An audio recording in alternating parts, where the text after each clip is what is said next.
The biggest move of the summer in the Premier League so far, and probably will be, is Florian Wirtz, 125 million euro, coming in at the top of the list, or 125 euros. Hello, here we go, Americans. We got this. Okay, he's at the top of this list of the all-time most expensive EPL signings. Welcome in, everybody. You know what they say, mo money, mo problems. And more pressure. That is going to be the case for Florian Wirtz going into this first season with Liverpool.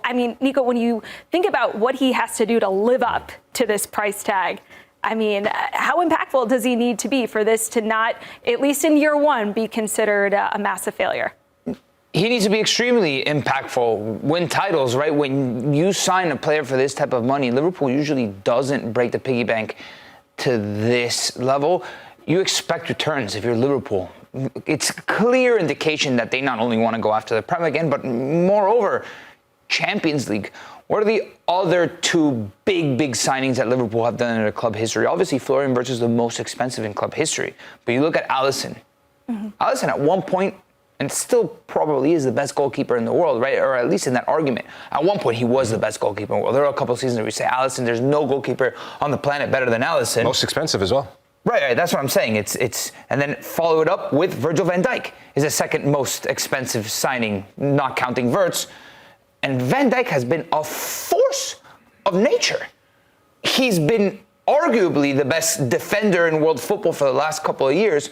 So when you sign a guy more expensive than those two, it's a clear message that Liverpool are very serious and that they have high expectations for this very gifted crown jewel of German football. When you just look at what he's done at Bayer Leverkusen and in the Bundesliga, how good he is on the dribble, pressing, assisting, scoring goals, like his distribution, he really is the full package, Mike. And you kind of went through some of the tape to just answer that question as to why Liverpool would go out and spend so much money on this guy. So take us through kind of what you saw. So, look, when you see the crest of Bayer Leverkusen, there's a bit of angst because Kai Havertz kind of put that angst from players coming from Germany, from Leverkusen in. That goes out the window. As we look at this graphic here, Liverpool, they won the Premier League with a group that Dominic Szoboszlai getting more goals than he has in his previous season. That's a plus. Cody Gakpo started like a house on fire. Then injuries waned off.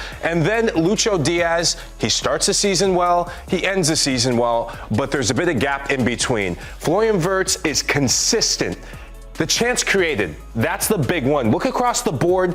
He has got almost 1.5 times more chance creation playing in a variety of positions for Xabi Alonso, and we could see him playing in a variety of positions for Arne Slot. This is a high price, high blockbuster move. And he pops up all over the field, and him and Alex Grimaldo, they formed one of the best partnerships 2 seasons ago or across the last 2 seasons. But look at the freedom he has to go on the other side and have fun with Mohamed Salah. Well, and as we know, this is somebody who can play a number of positions. He could slot in as a false 9, out on the left wing in a true attacking midfield role. But within this Liverpool group, what do you think is the best position for him, Nico? Yeah, obviously on the left, right? You have flexibility, though, and that's a blessing, especially for a team that wants to compete to the very end in every single tournament that they play, especially the Champions League, especially the Premier League. We just saw those 4 midfielders, and you say, how do you work everybody in, and Luis Diaz, and Gakpo, and Salah? There's going to be an odd man out. You have to add Gravenberch and McAllister, who are the base of this team in the midfield. Not everybody fits, but depth is so critical when you're fighting in the Champions League, in the Premier League. You look at Liverpool's height under Klopp, right? The best that they were. Obviously, I think 3 guys on the team sheets you knew, midfield forward, right? Salah, Mane, Firmino. But then it was a guessing game in the midfield. Klopp constantly rotated his squad. In fact, the Liverpool team that won the Champions League, the starting 11 had never played together in the entire season. That team had never started. That was a constant, the constant variation that Klopp presented. So this is awesome for Liverpool because they're strong, they have quality in their depth, and they're building a team that is scary if you're any other opposition in Europe because you're adding a lot of quality in Florian Wirtz to a team that ran away with the Premier League. Yeah, I love that you're teeing up about the versatility of him, and I do understand that comfort zone because it's really picking up where we left off in the Bundesliga. I actually love him in that false nine position. And we're going to see the lineup. Florian Wirtz as a false nine is the second coming of Bobby Firmino. You think of Klopp ball, his ability to come in and play in between the channels. And I know you disagree a bit, but Lucho Diaz can play there. There's going to be a lot of interchange between him and Lucho Diaz. Lucho Diaz in the last couple games of the Premier League season, he played well at the false nine position, but the quality of creativity that you get, think of this midfield three. You need them to play against Manchester City. You need them to play against Arsenal to match the industry, the tenacity. And there's a lot of variations in where he can pop up, but the work rate he gives you defensively, as soon as he wins the ball, Mohamed Salah's the outlet, Jeremy Frimpong goes on the overlap, which we've seen. Lucho Diaz goes in behind. We're going to see a lot more runners in behind for Liverpool. Yeah, or another thing that you can do if you're choosing odd man out here, because I don't particularly agree that Wirtz is the second coming of Firmino. I think they're two different profile of players. But what you could do is flop Wirtz into here, not flop them, put Wirtz in the 10, Szoboszlai out. Obviously, you don't get the work rate. I think Szoboszlai runs like a horse. Yeah. It's incredible, but I do think Wirtz is better on the ball than Szoboszlai. Luis Diaz, like you mentioned, has played in that false nine position, especially in modern football, the way that Arne Slot likes to play. There's a lot of fluidity with those three up top, and then you can have a Cody Hakpo out wide. All this to say, there are options for Liverpool. It doesn't just need to be one way. I know that we look at this 11 and we want to pick and choose and say, this is going to be the Liverpool 11, but there's so much variation that you have. Look at this team. It's crazy. Look at this team. And regardless of where Wirtz ends up slotting in, whether it's, game to game, it looks different depending on what opponents are showing.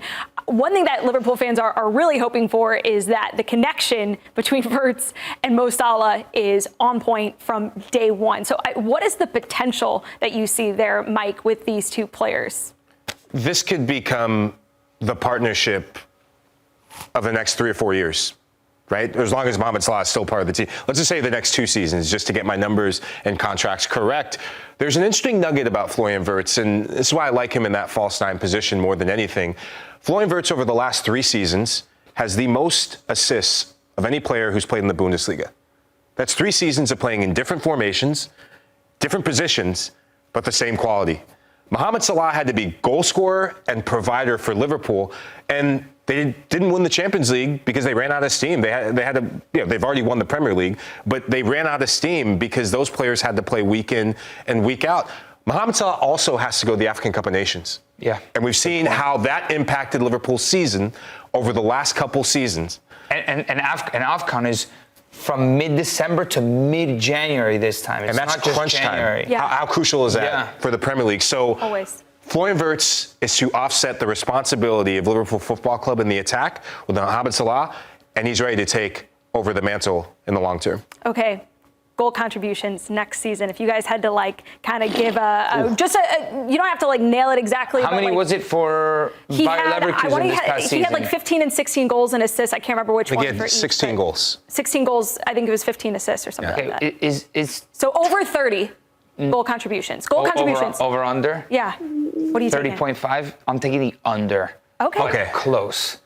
Only because there's so many mouths to feed and so many people. Yeah. Who can contribute. Yeah. Okay.